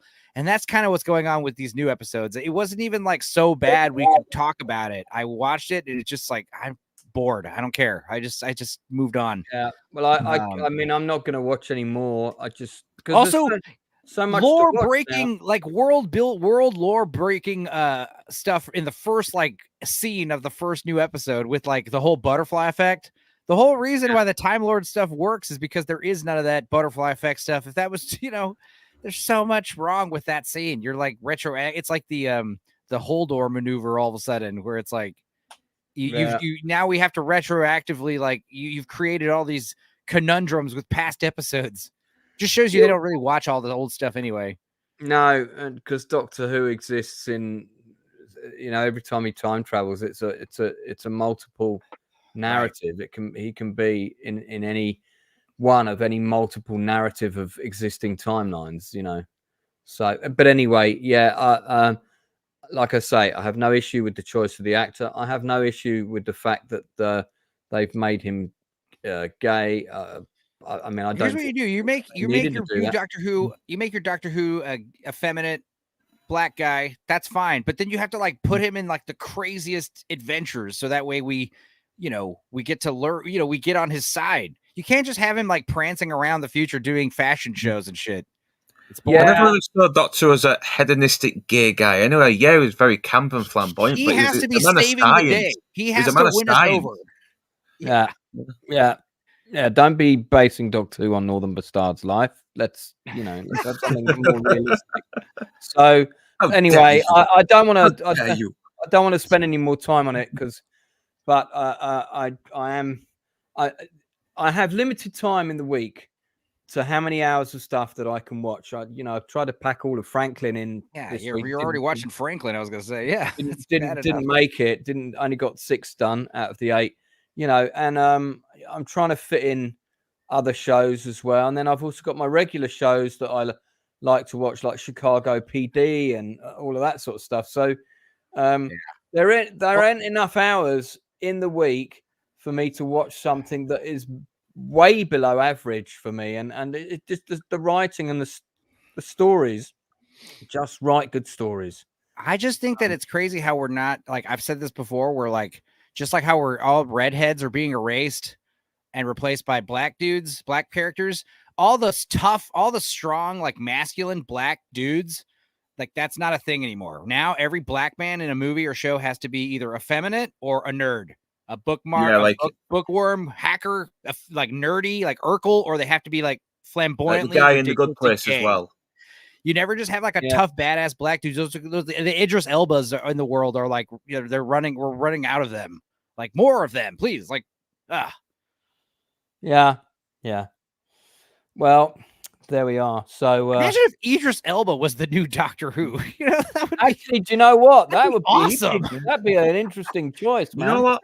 The guy who was Ryan Gosling's stunt friend in The Fall Guy, he could be a good fucking action hero. Imagine Doctor Who just punching someone in the face. Yeah, he's a good actor. He seems to have good comic timing. He's got a charm to him. Let's make him a bit of a fucking action hero as well. He's good. I liked him. Well, before we start to wrap up, does anybody want to give one final shout out to anything else that they've forgotten?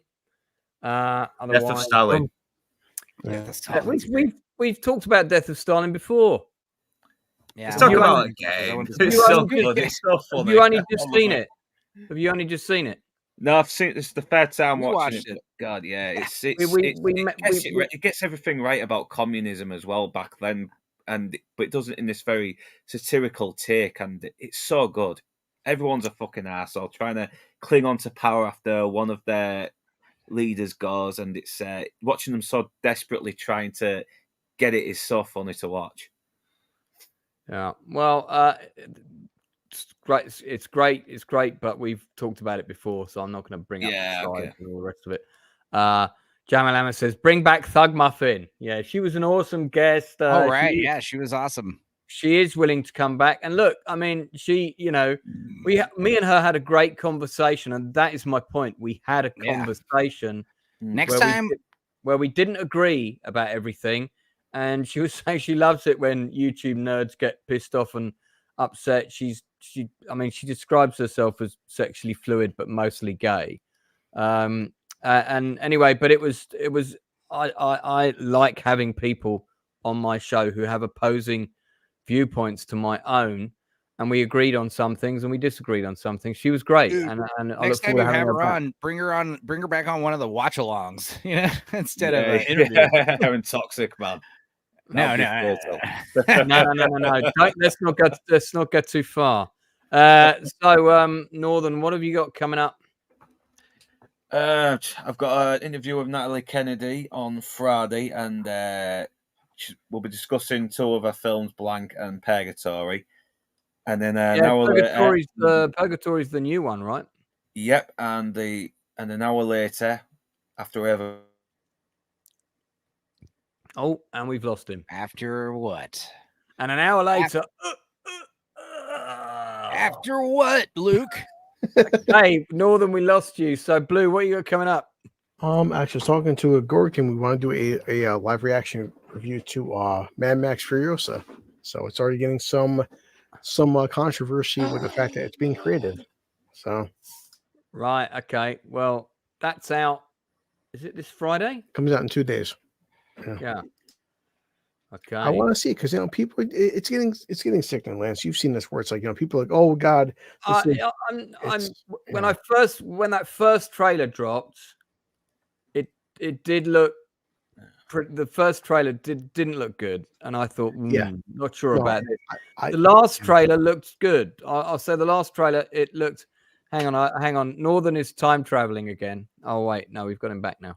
The connection is bad. I'm going to duck out now anyway, just in case. So, all right, mate. All right, you take care. You lot. All right. Gord Yeah, King, Maurice Sand Blue. I'm with you on this. I'm not interested in ragging on stuff just for the hell of it. Sure, something, Rings of Power season 2 could be good. It's like, here's the thing. You can have, and even if something sucks, it's like, yeah, you have your laugh, you point and laugh at it, and then you move on. This idea of like ragging on something and joking about it for weeks or months on end, it's like, please, like, we can only say something's shitty and laugh about it once or twice before, it starts getting stale. Yeah. No, it's 100% Lance. It's like, it just kills me on YouTube. People already like all based on the trailer. It's some like woke feminist propaganda bullshit. And I'm like, guys, George Miller said that he had this planned out 10 years ago. It's not some kind of like, and Charlize Theron was Furiosa. No one cared about it back then, but 2024, it's some terrible movie because Furiosa is the main character. Well, yeah, guys, there's sometimes female main characters. I imagine the movie's going to be good, but unnecessary. You know what I mean? Yeah, I'm sure it'll be fun. I'm sure it'll have some action, and I'm sure it'll have some good moments. George Miller's directing it, so can't be that bad. But is this a movie that needed to be made? Probably not. Is this a movie you have to go see in order to understand Mad Max? I don't think so. That's the whole point, Enzo. But the same people that, on YouTube, Aunt Lance knows this. The same people say like, okay, we have no problem with like female-led characters. Okay, we have a female-led movie. Oh, it's some horrible feminist fucking film. But you said, you guys said, I love how like everyone's arguing that Fury Road was some kind of feminist movie, even though it's like these women are literally like fucking breeder slaves. What are you talking about? Yeah. This is like a Handmaiden's Tale, basically. I don't know what you're saying. I'm gonna check it out Thursday. You know what? If it's crap, I'll say it's crap. It's good, I'll say it's good. I'm going in with the expectation of like George Miller. The guy is 80 years old. The problem is the movie's probably going to be like every other movie. It's going to be passable. Every movie that comes out, it's like, yeah, it's good. Yeah. Didn't hate it, didn't love it. It's like, and that's even worse, honestly. Because like every movie is just kind of forgettable and bland. This is the problem. The guy who made Mad Max he's made every single Mad Max film. This is a guy who owns. Yeah, but he also made Happy Feet. So you know.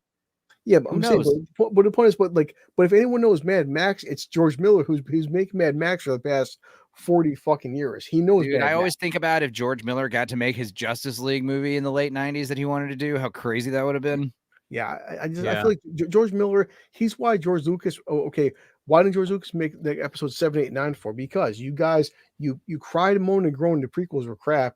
But then when 7, 8, 9 came out, where's George Lucas? He's like, well, I made 3 movies. You guys said it was terrible. So like, I quit. Yeah, but it's possible everyone could be terrible. It's possible. Yeah, I just said, no, but I mean, I don't say Lance, but in 2 days, I'll see it. If it's good, it's good. If it's bad, it's bad. I don't care. I want to go see a current 2024 Mad Max film. That's it. No, well, I look forward to hearing what it's like. I can't see it this weekend. I'm fully booked already. So okay. What else, Depenzo? What you got coming up? Anything you want to? Great news. Share my screen. Yeah. This email came in 20 minutes ago. Stupenzo, good news.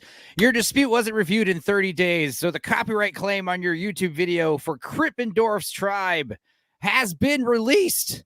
So that means tomorrow we're going to be watching one of the most offensive movies I'd ever seen. It was more offensive than Street Trash, I thought. It's called Krippendorf's Tribe, and it's Richard Dreyfuss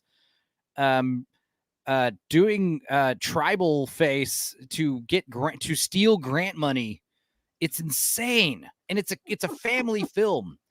We watched it like a month and change ago. I uploaded it, edited it, uploaded it, and I think this is the new thing where the copyright holders, like, they know it's fair use. So rather than tell me it's fair use in 2 days, they're just waiting the 30 days. They're like, well, it's fair use, so I guess he could upload his video in 4 weeks or whatever. So yeah, this is a film that definitely passed me by. It passed me by. I'd never seen it either, and holy shit, it is so. The term racist gets thrown around a lot these days. Culturally insensitive. This movie is definitely that. It's insane. And what's great is like there's also like some kind of Cosby type stuff, where you're getting a woman drunk and having sex with her and filming her without her consent. There's also just totally insensitive cultural stereotypes for indigenous people. So this would be a bit like Soul Man. Do you remember that with C. Thomas Howell, where he takes the and the whole right. The whole motivation, though, is to steal grant money. You've embezzled grant money and spend it on shit that you weren't supposed to. So now, how do you not get arrested? How do you not get fired? Fake a tribe that you've discovered. It's insane. Natasha Lyonne, she's a little kid in this one, and it's fun. And what's her name? Wow, look at the bats. Tomlin. Fried back for sale. You wouldn't want to eat the Kung Flu origin story right there. Richard Dreyfuss playing this character, it is shocking to say the least. So I hope you guys are excited. That'll be premiering tomorrow at 2:30 p.m. now. Man, I can't wait. I thought I was going to have to edit Dreamscape all night tonight to get that ready for tomorrow. But this was written by Frank Parkin, who, guess what, only wrote one script. I'm not surprised. And Charlie Peters, who probably did rewrites on it, I'm guessing. Oh, he wrote Men and a Little Lady. He wrote 3 Men and a Little Lady. He's got 13 writers credits. My Father, Blame it the on Hero. Kiss Me Goodbye. Blame It on Rio is not a bad movie. Okay. He's got some. He's got some okay credits, but what a bizarre movie! I hope you guys tune in. This is not going to be a full length. This is going to be like Back to the Roots, where the video is about 40 minutes long and edited and has the logo over it. Can't. Not every movie is allowed on YouTube, unfortunately. So I hope you guys enjoy it. That'll be tomorrow. And then, later tonight, I'll be on Scavenger's Reign talking about that show on Gooch's channel, Diabolical Souls. Fantastic. Well, I think that's just about it from us then, guys. So like I said, we'll be back at the normal time of 10 o'clock next week.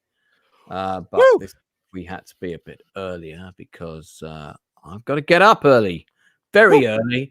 And going to try and sleep a little bit earlier once I've had my backstage chat with my buddies.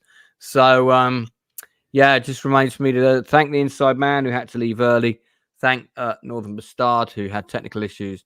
And, of course, my good buddies, Blue Collar News and... How many times have you peed in that cup, Blue? 3 times. Oh, my God.